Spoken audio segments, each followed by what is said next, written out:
Durante años, el apellido López Portillo estuvo protegido por el poder más alto del país.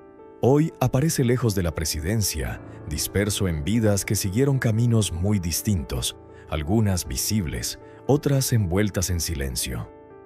Cuando el cargo desapareció y el escudo se rompió, la familia tuvo que enfrentarse a una pregunta inevitable. ¿Qué ocurre con un apellido presidencial cuando ya no hay poder que lo sostenga? ¿Y cómo viven hoy quienes lo heredaron?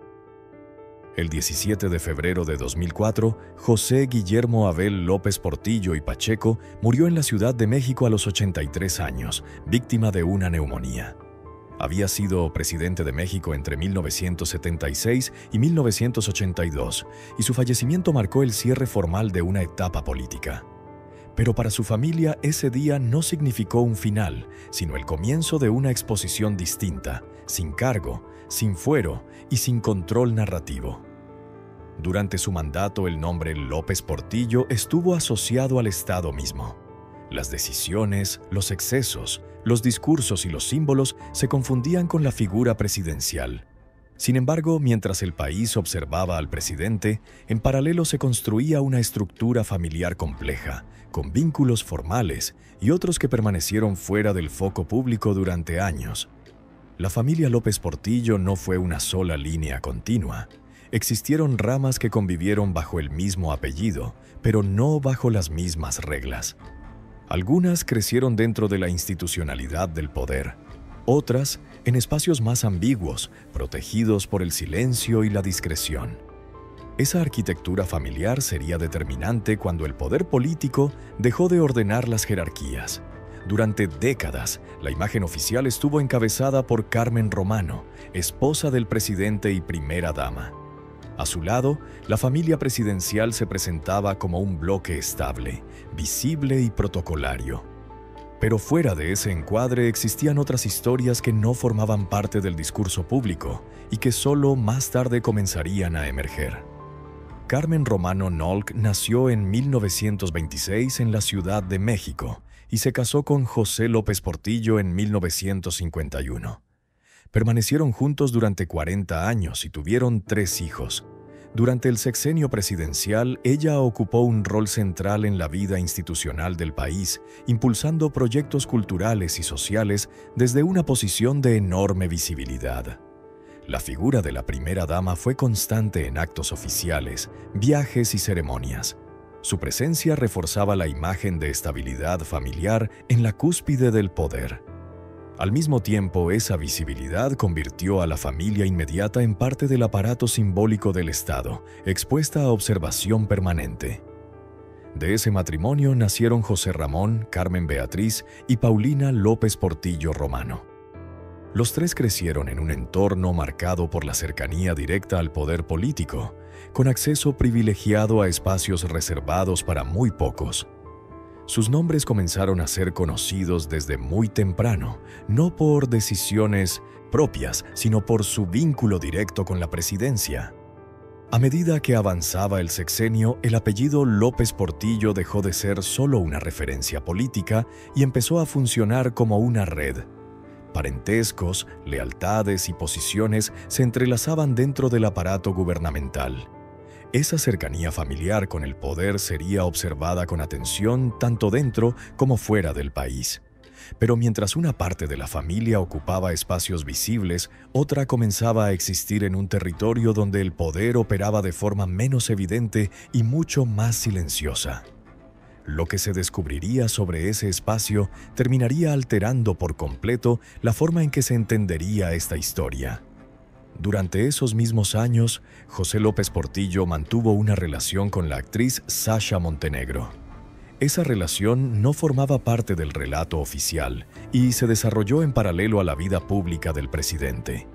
De ella nacerían 2 hijos que durante un largo tiempo permanecieron fuera de la estructura familiar formal. Sasha Montenegro, nacida como Alexandra Asimovich Popovich, ya era una figura reconocida del cine mexicano cuando su vínculo con López Portillo comenzó. Su presencia pertenecía a un mundo distinto al de la política institucional, pero ambos terminarían conectados por una relación que trascendería el ámbito privado. Los hijos nacidos de esa relación llegaron en un momento en que el poder presidencial seguía vigente. Sin embargo, su lugar dentro del entramado familiar no fue inmediato ni público. La coexistencia de ambas familias se sostuvo durante años sin declaraciones formales, bajo una lógica que solo el poder podía mantener. Mientras tanto, el país atravesaba tensiones económicas y sociales profundas. El discurso presidencial convivía con crisis que marcarían el final del sexenio. En ese contexto, la vida privada del presidente seguía resguardada por el cargo, sin cuestionamientos abiertos sobre sus implicaciones familiares. Con el paso del tiempo, las decisiones personales y políticas comenzaron a entrelazarse de forma irreversible. Lo que había sido administrado desde el silencio empezaba a acumular consecuencias. La familia, entendida como estructura, ya no dependía solo del poder, sino de cómo cada vínculo sería sostenido cuando ese poder desapareciera. Y lo que parecía contenido dentro del ámbito privado terminaría influyendo en la manera en que el apellido sería observado una vez que la presidencia quedara atrás. En 1991, José López Portillo se divorció de Carmen Romano. Con esa decisión se cerró formalmente la etapa de la familia presidencial tal como había sido presentada durante el sexenio. A partir de ese momento, las divisiones internas dejaron de ser solo implícitas y comenzaron a adquirir forma jurídica. 4 años después, en 1995, López Portillo contrajo matrimonio civil con Sasha Montenegro. Para entonces, la presidencia era parte del pasado y la familia ya no estaba protegida por el Kennedy's aparato del Estado. El nuevo matrimonio reordenó públicamente una estructura familiar que durante años había permanecido fragmentada. Ese reordenamiento no ocurrió en un vacío. Los hijos del primer matrimonio y los del segundo quedaron unidos por un mismo apellido, pero con historias, edades y contextos muy distintos. La figura del expresidente funcionaba como eje común, aunque su influencia ya no era la misma. A finales de los años 90 y comienzos de los 2000, la familia López Portillo comenzó a transitar una etapa distinta.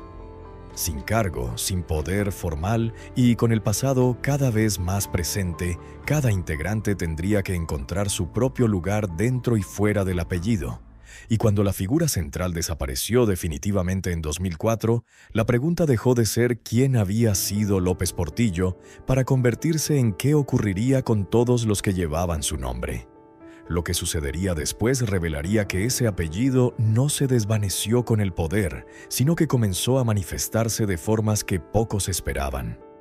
La historia de los hijos del primer matrimonio comenzó a definirse cuando el poder todavía estaba intacto, pero sus consecuencias se extendieron mucho más allá del sexenio.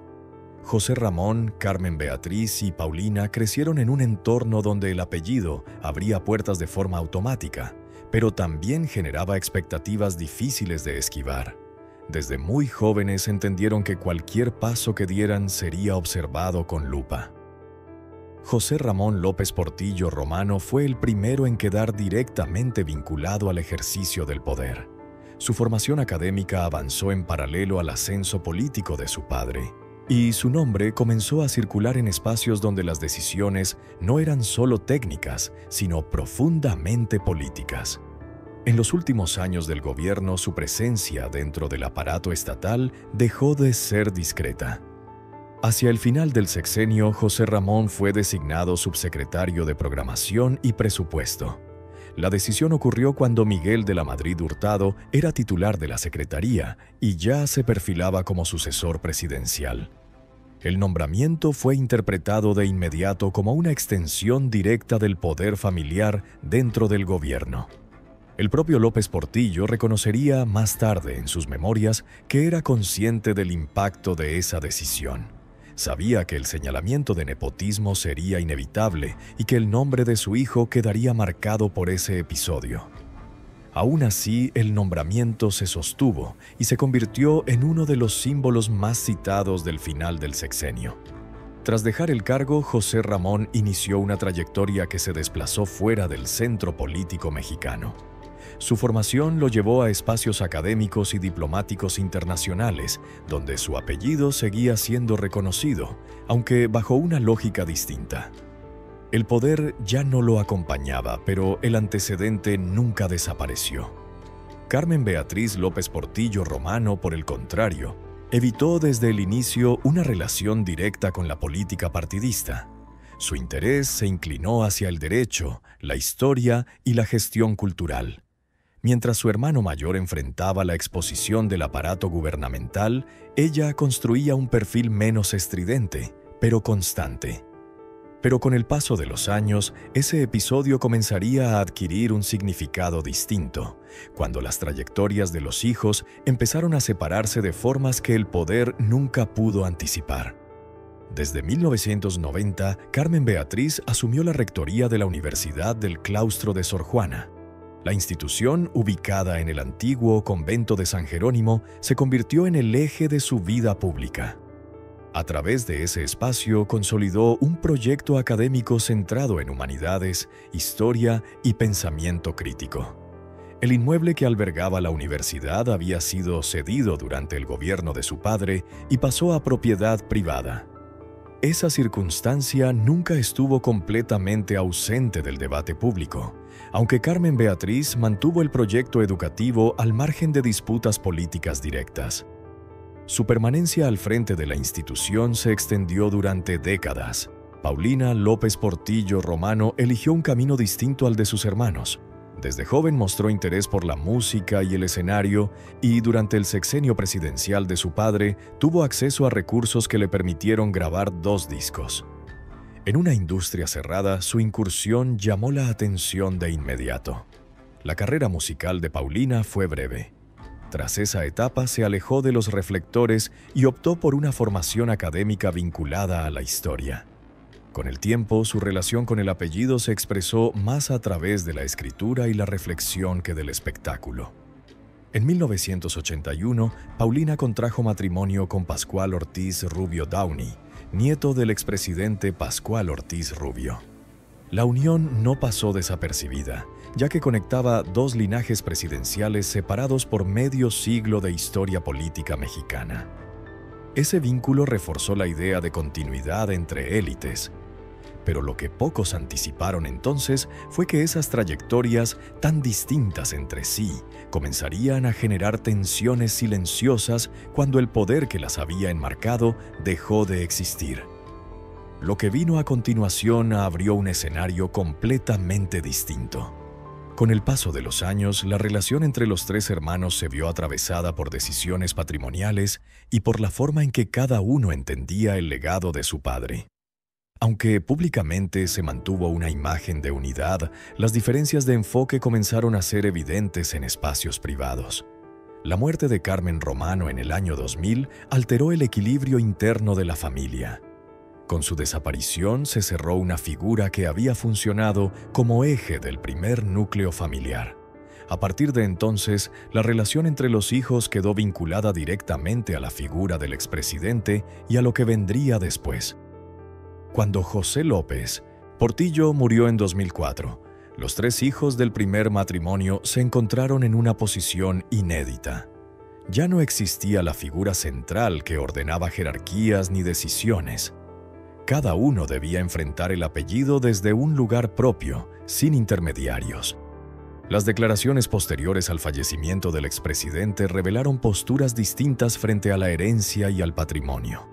Se habló de bienes modestos, de recuerdos personales y de una casa recibida de un sindicato petrolero.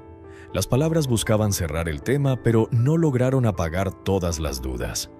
En ese contexto, Carmen Beatriz reconoció públicamente la existencia de una hermana nacida de una relación extramatrimonial de su padre. Ese reconocimiento formalizó algo que durante años había sido tratado con discreción. La familia dejaba de ser solo la del relato oficial. José Ramón, Carmen Beatriz y Paulina quedaron así integrados a una estructura familiar ampliada, donde ya no había distinción clara entre lo público y lo privado. El apellido los unía, pero las experiencias que cada uno había vivido los separaban de forma irreversible. Y mientras los hijos del primer matrimonio intentaban redefinir su lugar, otra rama de la familia, mucho más joven, comenzaba a reclamar un espacio que hasta entonces había permanecido en segundo plano.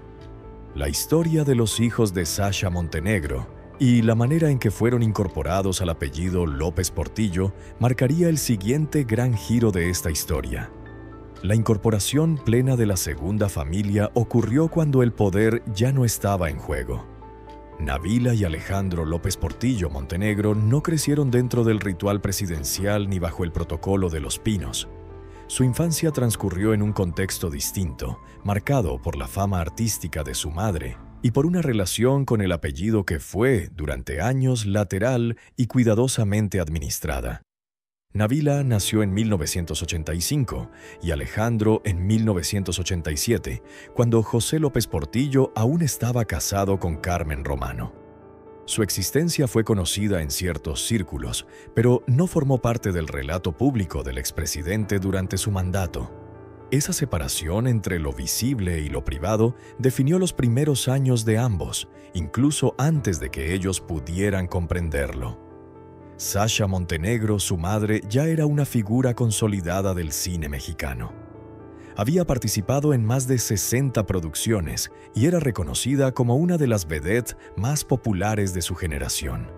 Su mundo no era el de la política institucional, sino el del espectáculo, con reglas propias y una exposición distinta, aunque igualmente intensa. Durante esos años, la relación entre López Portillo y Sasha Montenegro se mantuvo fuera del marco formal. El poder presidencial permitía que esa dualidad existiera sin necesidad de explicaciones públicas. Pero esa protección no sería permanente, y el tiempo terminaría obligando a redefinir posiciones. El divorcio de López Portillo en 1991 cambió el escenario. Por primera vez, la estructura familiar comenzó a reordenarse sin el respaldo directo del cargo. 4 años más tarde, en 1995, el matrimonio civil con Sasha Montenegro formalizó una relación que había existido durante años en los márgenes del poder. Para Nabila y Alejandro, ese matrimonio significó algo más que un cambio legal. Supuso la integración formal a una familia que ya tenía historia pública, hijos adultos y un pasado político muy definido. El apellido que heredaban no era nuevo, pero ahora estaba plenamente asociado a ellos. La diferencia generacional fue inmediata. Mientras los hijos del primer matrimonio habían crecido dentro del poder, Nabila y Alejandro lo hicieron cuando ese poder ya era memoria. No compartieron experiencias, ni edades, ni contextos, aunque el apellido los colocaba en el mismo linaje. La vida familiar se reorganizó en un momento en que López Portillo ya no ocupaba cargos públicos. Las jerarquías internas ya no dependían del Estado, sino de relaciones personales, herencias y acuerdos privados. Esa transición no fue automática ni sencilla. Sasha Montenegro se convirtió entonces en esposa de un expresidente, no en primera dama. Su papel público cambió y con él la manera en que sus hijos eran percibidos. Ya no eran solo hijos de una actriz reconocida, sino descendientes directos de un ex jefe de Estado. Pero lo que parecía una integración tardía traería consigo tensiones que no se manifestaron de inmediato y que solo se harían visibles con el paso de los años. Nabila López Portillo Montenegro eligió desde temprano un camino discreto. Se inclinó por el arte plástico y mantuvo una relación distante con los medios. Su trabajo comenzó a circular en exposiciones sin una promoción ligada directamente al apellido, una decisión que marcó su presencia pública. Alejandro López Portillo Montenegro, en cambio, optó por una vida aún más reservada.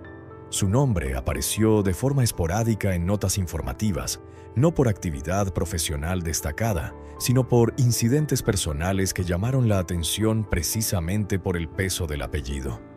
Ambos crecieron lejos del discurso político que había acompañado a sus medio hermanos. Su vínculo con la historia del sexenio presidencial fue indirecto, heredado más por narrativa pública que por vivencias propias. Eso los colocó en una posición ambigua dentro de la familia. Tras la muerte de López Portillo en 2004, la situación volvió a transformarse. Sasha Montenegro quedó como viuda del expresidente y heredera de la Colina del Perro, la mansión construida al final del sexenio. Ese inmueble se convirtió en un punto de referencia inevitable dentro del patrimonio familiar. La Colina del Perro no era solo una residencia, era un símbolo que condensaba el discurso presidencial, el exceso, la crisis y la memoria colectiva de una época.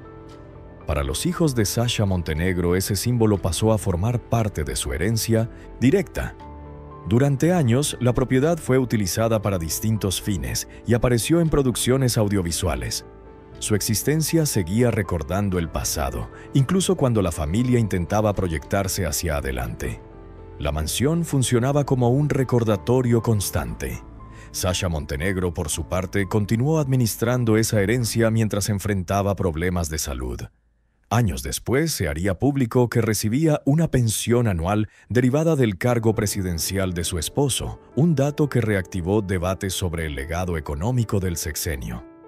Y cuando la Colina del Perro fue finalmente demolida en 2018, no solo desapareció un edificio, sino uno de los últimos símbolos materiales que unían a toda la familia bajo una misma imagen. Pero lo que vino después demostraría que, incluso sin ese símbolo en pie, el apellido seguía cargando consecuencias que aún no habían terminado de revelarse. La demolición marcó un antes y un después. Para Nabila y Alejandro significó el cierre físico de una etapa que nunca habían vivido directamente, pero que siempre los había acompañado. Para el resto de la familia fue el fin de un referente incómodo pero central. Con la desaparición de la mansión, el apellido López Portillo quedó definitivamente desligado de su símbolo más visible. A partir de entonces, la historia familiar tendría que sostenerse solo en trayectorias individuales, sin escenarios monumentales que las unificaran. Pero mientras esa generación buscaba mantenerse al margen, otra comenzaba a ocupar espacios donde el apellido volvería a aparecer, esta vez en manos de los nietos del expresidente. El entorno familiar de José López Portillo no se limitó a esposas e hijos. Hubo figuras cuya influencia fue decisiva para entender cómo el apellido se extendió más allá del ámbito doméstico y se incrustó en áreas estratégicas del Estado. Entre ellas, una destacó por su poder real y por las controversias que marcaron su paso por la vida pública: su hermana Margarita López Portillo. Margarita López Portillo y Pacheco nació el 3 de agosto de 1914 en Guadalajara, Jalisco. Provenía de una familia profundamente vinculada a las letras, la historia y la política. Su abuelo, José López Portillo y Rojas, fue escritor y miembro de la Academia Mexicana de la Lengua, además de ocupar cargos públicos durante el Porfiriato y el periodo de Victoriano Huerta. Su padre, José López Portillo y Weber, historiador reconocido, inculcó en sus hijos una visión crítica del poder. Durante años, Margarita se orientó hacia el ámbito intelectual y literario, en un contexto donde el acceso de las mujeres al poder político estaba severamente limitado. Nada indicaba que terminaría controlando uno de los aparatos más sensibles del Estado. Esa trayectoria cambió de forma radical cuando su hermano llegó a la presidencia. Con la creación de la Comisión de Radio, Televisión y Cinematografía, Margarita se convirtió en la figura central del control audiovisual del país. Desde ese espacio tuvo influencia directa sobre cine, televisión y buena parte de los medios de comunicación. Durante 2 años también dirigió Canal 13.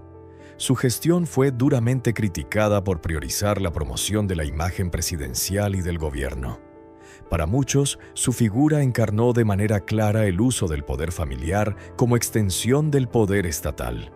Su nombre comenzó a asociarse no solo a la cultura, sino al control del discurso. El episodio más oscuro de su gestión ocurrió el 24 de marzo de 1982. Ese día, un incendio devastó la Cineteca Nacional, ubicada entonces en Churubusco y Tlalpan, en la Ciudad de México.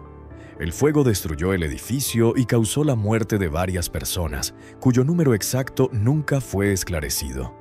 La Cineteca había sido inaugurada en 1974, cuando José López Portillo era secretario de Hacienda.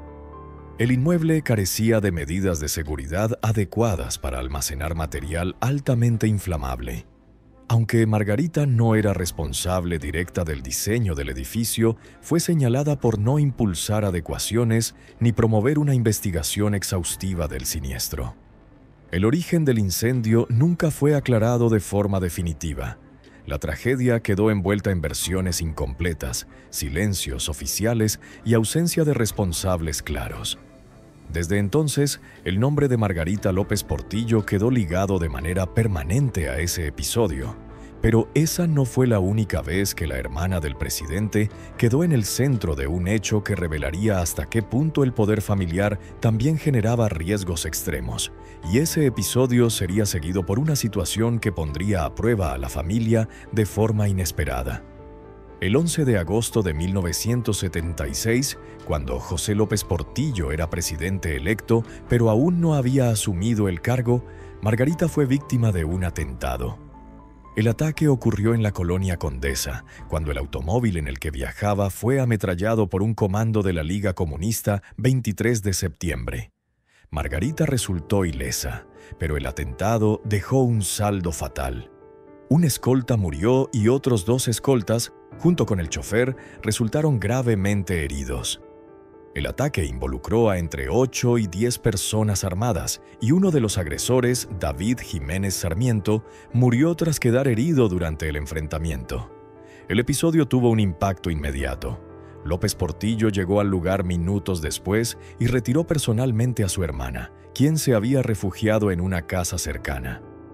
El atentado evidenció que el apellido no solo otorgaba poder, sino que también convertía a sus portadores en objetivos directos.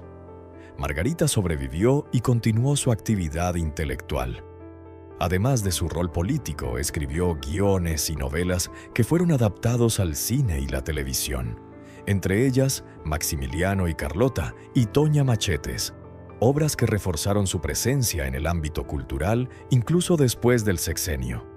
Murió el 8 de mayo de 2006 a consecuencia de una neumonía, cuando estaba por cumplir 92 años. Le sobrevivieron su hija María del Pilar Galindo López Portillo de Cordera y su familia directa. Con su muerte se cerró uno de los capítulos más polémicos del entorno familiar del expresidente. Otra figura clave del círculo cercano fue Rosa Luz Alegría Escamilla. Nacida en 1944 en la Ciudad de México, fue física, política y escritora. Durante el sexenio de López Portillo se convirtió en la primera mujer mexicana en encabezar una Secretaría de Estado, al ser nombrada Secretaria de Turismo en 1980. Antes de ocupar ese cargo, Alegría fue colaboradora cercana del presidente durante su campaña electoral y en distintas responsabilidades gubernamentales. Su ascenso fue visto como un hito institucional, aunque su cercanía personal con López Portillo permaneció fuera del debate público durante años. Décadas después, esa relación adquiriría una nueva dimensión cuando documentales y revisiones históricas comenzaron a señalar una relación íntima entre ambos. Durante el sexenio, sin embargo, nada de eso se reconoció oficialmente. El silencio volvió a operar como mecanismo de protección. Y cuando esas historias del entorno comenzaron a salir a la superficie, el apellido López Portillo dejó de estar asociado solo a una familia, para convertirse en un símbolo de cómo el poder se ramificó mucho más allá de la presidencia. Mientras tanto, los hijos del expresidente observaban cómo esas figuras laterales habían influido de forma directa en la historia que heredaban. El apellido no solo arrastraba decisiones personales, sino también tragedias, atentados y silencios institucionales. Ese entorno, cargado de episodios no resueltos, terminaría influyendo en cómo se repartieron bienes, símbolos y posiciones tras la muerte del expresidente. La historia familiar estaba lejos de cerrarse y comenzaba a desplazarse hacia una nueva generación. Y lo que ocurriría con los nietos de José López Portillo y con la manera en que el apellido volvió a aparecer en espacios de poder y visibilidad abriría un capítulo que pocos habían anticipado.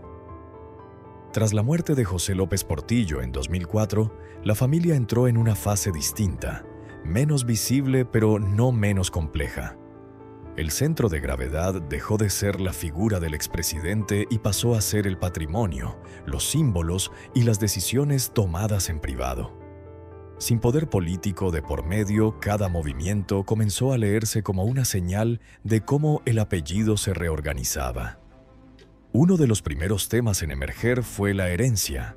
A diferencia de otros expresidentes, López Portillo no dejó una fortuna claramente delimitada en documentos públicos. Las declaraciones iniciales hablaron de bienes personales modestos y de recuerdos familiares, una narrativa que contrastaba con la imagen de exceso asociada a su sexenio. La atención se concentró rápidamente en los inmuebles ligados a su nombre. Entre ellos, una casa recibida de un sindicato petrolero y, sobre todo, la Colina del Perro, que ya se había convertido en símbolo nacional antes incluso de ser heredada formalmente. Su existencia seguía generando preguntas sobre origen, propiedad y destino. Carmen Beatriz López Portillo fue una de las primeras en hablar públicamente tras el funeral. Sus declaraciones buscaron cerrar el capítulo patrimonial, señalando que los bienes eran limitados y que el tema se había resuelto en un juicio. También reconoció de manera abierta a todos los hijos de su padre como parte de una misma familia. Ese reconocimiento no fue menor. Confirmó que la familia estaba compuesta por 5 hijos y que las diferencias de origen no anulaban el vínculo legal. La afirmación buscaba poner fin a especulaciones, pero también dejó claro que el apellido debía ser compartido, con todo lo que eso implicaba. Mientras tanto, Sasha Montenegro quedó como viuda del expresidente y administradora de los bienes que le correspondían. Entre ellos, la Colina del Perro, que durante años permaneció como un recordatorio físico del pasado. Su figura volvió a aparecer en el debate público cuando se conocieron detalles económicos vinculados a su condición de viuda presidencial. En julio de 2022, se supo que Sasha Montenegro recibía una pensión anual cercana a 1.7 millones de pesos derivada del cargo de su esposo. El dato reactivó discusiones sobre privilegios heredados y sobre los beneficios que se extendían más allá del ejercicio directo del poder. Pero ese ingreso económico no era el último elemento que volvería a colocar a la familia en el centro de la conversación pública. La Colina del Perro, que había sobrevivido como símbolo durante décadas, fue finalmente demolida en 2018. Su desaparición física no resolvió las preguntas que arrastraba, pero sí marcó un punto de no retorno. El ícono material del sexenio dejaba de existir, obligando a la familia a redefinir su relación con el pasado. Con la demolición, el patrimonio dejó de ser visible y se volvió abstracto. Ya no había un edificio que concentrara la memoria colectiva. Lo que quedaba eran trayectorias personales, decisiones individuales y la forma en que cada descendiente administraba el peso del apellido. En ese contexto, los hijos del primer matrimonio y los del segundo continuaron caminos separados. Algunos permanecieron en espacios académicos y culturales, otros optaron por la discreción absoluta. La familia dejó de presentarse como un bloque y pasó a existir como una constelación de nombres vinculados por historia más que por convivencia. El apellido López Portillo seguía apareciendo en instituciones, publicaciones y debates, pero ya no desde el poder central. Cada mención remitía al pasado, incluso cuando hablaba del presente. Esa tensión constante entre lo que fue y lo que quedaba definía la etapa posterior al sexenio. A la par, los hijos comenzaron a pensar en la siguiente generación. Nietos que no habían conocido el poder presidencial empezaban a ocupar espacios propios, algunos de ellos en ámbitos donde el apellido volvía a ser visible. La historia no se cerraba, se desplazaba. Y cuando parecía que la herencia se limitaba a bienes y recuerdos, el apellido reapareció ligado a cargos, instituciones y decisiones que demostrarían que la influencia no había desaparecido del todo.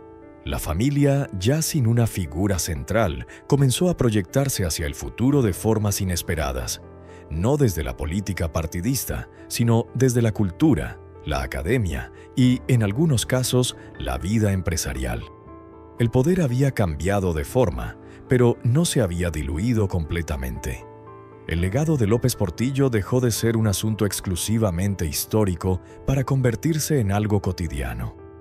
Cada aparición pública de un descendiente reactivaba interpretaciones, comparaciones y preguntas sobre continuidad. La sombra del sexenio seguía presente. Mientras tanto, el país también había cambiado. Nuevas generaciones juzgaban el pasado con criterios distintos, y el apellido ya no generaba la misma reacción que décadas atrás. Aún así, seguía siendo reconocible, cargado de significado. Pero sería con la entrada plena de los nietos en la vida pública cuando el apellido López Portillo volvería a ocupar espacios visibles, cerrando un círculo que conectaba pasado, presente y herencia. Ese capítulo, el de los descendientes que no vivieron el poder pero heredaron su memoria, terminaría de revelar hasta dónde podía llegar una historia que muchos creían concluida. Los nietos de José López Portillo crecieron en un México muy distinto al que conoció su abuelo desde la presidencia. No vivieron el sexenio, no habitaron Los Pinos ni presenciaron el ejercicio directo del poder. Sin embargo, heredaron un apellido cargado de historia, símbolos y expectativas que inevitablemente los acompañó desde sus primeros pasos en la vida pública. Uno de los nombres que comenzó a aparecer con mayor claridad fue el de Rafael Tovar y López Portillo, hijo de Carmen Beatriz López Portillo Romano y del diplomático Rafael Tovar y de Teresa. Su formación y trayectoria estuvieron marcadas por el entorno cultural y académico, lejos de la política partidista, pero no del espacio público. Desde joven su apellido lo vinculó con instituciones y debates de alto perfil. Durante años, Carmen Beatriz permaneció al frente de la Universidad del Claustro de Sor Juana, consolidando ese espacio como un punto de referencia cultural. En septiembre de 2024, Rafael Tovar y López Portillo sustituyó a su madre en la rectoría de la institución. El relevo no fue solo administrativo, sino simbólico. Una nueva generación asumía un espacio que había estado ligado al apellido durante décadas. Ese nombramiento confirmó que el legado familiar no se había extinguido, sino transformado. Ya no se trataba de poder político, sino de influencia cultural e institucional. El apellido reaparecía no como recuerdo del pasado, sino como presencia activa en el presente.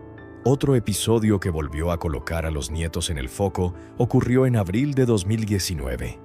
Ese año, el gobierno federal retiró del Centro Nacional de las Artes la fotografía de Rafael Tovar y de Teresa, lo que provocó una reacción pública de su hijo.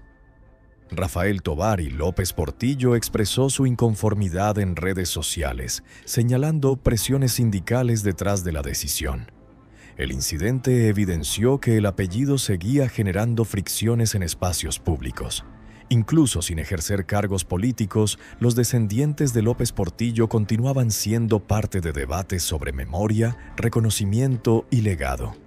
El pasado no había quedado completamente atrás. Leonora Tovar López Portillo, hermana de Rafael, optó por un camino distinto.